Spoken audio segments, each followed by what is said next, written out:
Welcome to Suman TV. అంతకుముందు చాలా పరోటాలు చేసామండి. మనం ఆలూ పరోటా చేసాం, పన్నీర్ పరోటా చేసాం. ఇవాళ మా వాళ్ళ ఫర్మాయిష్ గోబీ పరోటా చేయమని.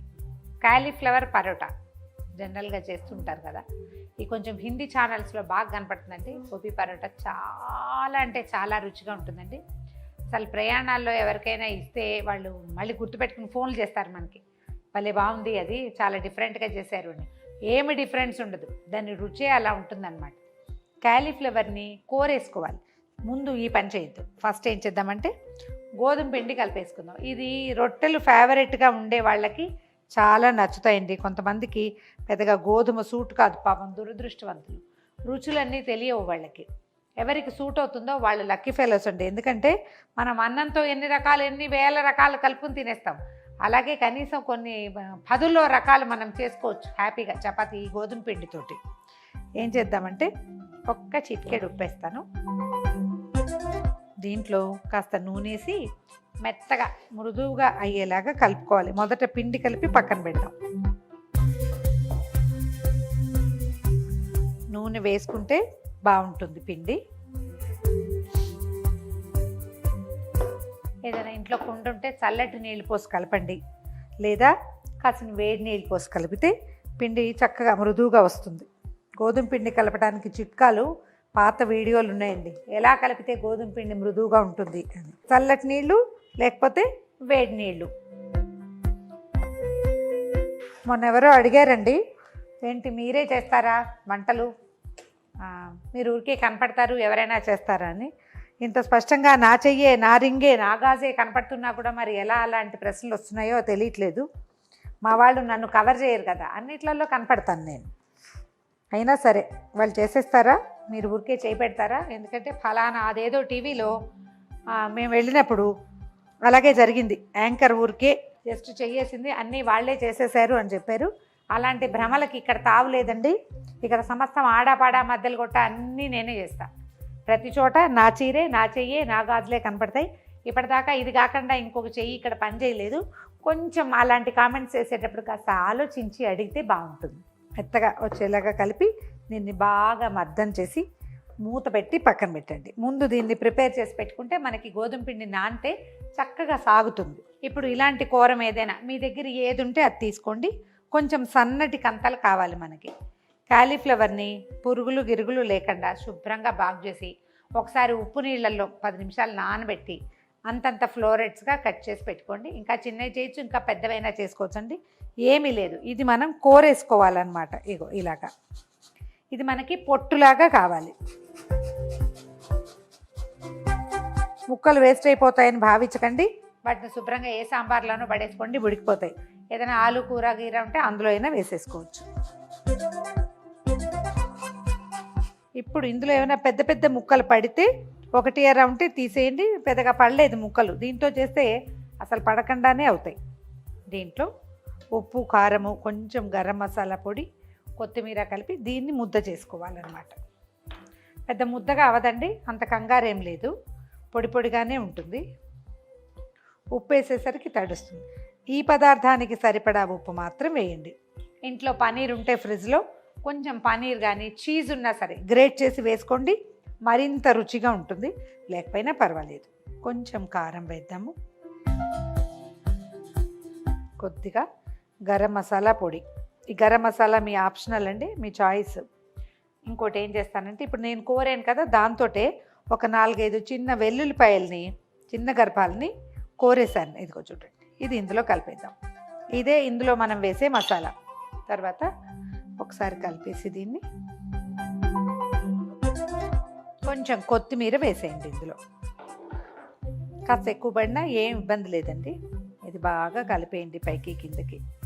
చూడండి, ఉప్పు వేసేసరికల్లా తడి వచ్చేసి ఇందాకట్లాంటి పొడి రూపం లేదు. ఇప్పుడు దీనికి చక్కగా ఉండగా అవుతుంది. చూడండి,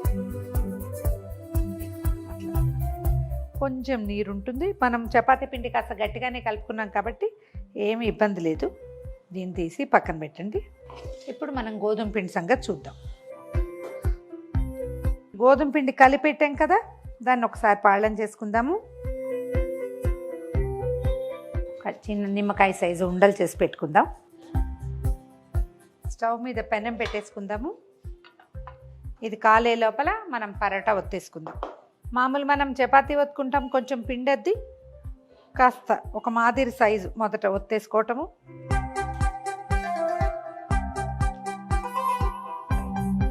ఈ మనం పక్కన పెట్టుకున్నాం కదా గోబీ, దీన్ని అలాగా ఇందులో పెట్టేయండి.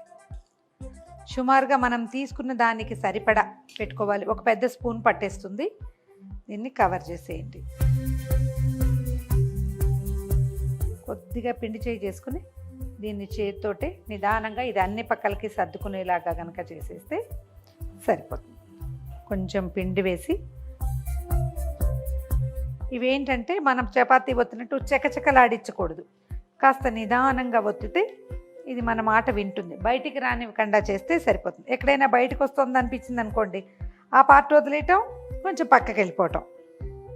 కొద్దిగా పిండి అద్దుకుంటూ ఒత్తేయాలి. పెనం కాస్త కాలి ఉందండి, దాని మీద దీన్ని అలాగా వేసేయండి. ఒకవైపు డ్రై అయ్యాక రెండో వైపుకి తిప్పేసేయాలి. పరోటాలు చేసేటప్పుడు మన వెసులుబాటు ఏంటంటే ఇది ఈజీ అన్నమాట. ఈ పొడిని తీసేసేద్దాం. కొంచెం ఒకవైపు డ్రై అవనిచ్చి రెండో వైపుకి తిప్పేసుకోవాలి. ఆయిల్ వేసి కాల్చేయటము, తీసి పక్కన పెట్టడము. దీన్ని చక్కగా 4 ముక్కలుగా ఇట్లా కట్ చేసేసి బాక్స్లో పెట్టేస్తే ఎక్సలెంట్గా ఉంటుందండి. మళ్ళీ ఇంకొకటి చేద్దాము. పిండి ఆరిపోనివ్వకండి మొదటిది. తర్వాత ఏమో ఇప్పుడు ఇందులో ఈ మనం గోబీ కట్ చేసాం కదా, దాంట్లో తడి వచ్చేస్తే ఎక్కువ తడి ఏర్పడింది అనుకోండి, మనకి గోధుమ పిండి నానిపోయి తొందరగా బయటకు వచ్చేస్తుంది. ఎక్కువసేపు పెద్దవి ఒత్తలేకపోతాం. అందుకని ఇది కరెక్ట్గా ఈ ఒత్తే ముందు చేసుకుంటే వీలుగా ఉంటుంది. మనం డిస్ప్లే కోసం నేను ముందే చూపించాను, కానీ అంత ముందు చేసి పెట్టకూడదు. ఉప్పుకి నీరు బయటకు వచ్చేస్తుంది అనమాట అందులో నుంచి. కొంచెం డ్రైగా అయ్యాక తిరిగేసేయండి. అక్కడక్కడ కొంచెం బయటకు వచ్చినా ఏమీ కంగారు లేదండి. మనం ఆయిల్ వేసి కాల్చుకోవచ్చు, బటర్ వేస్తే చాలా బాగుంటాయండి. ఖర్చులు పెంచేసానండి, మా వాళ్ళు వద్దంటున్నారు, కానీ మీరు చక్కగా బటర్ వేసుకోండి, బ్రహ్మాండంగా ఉంటుంది.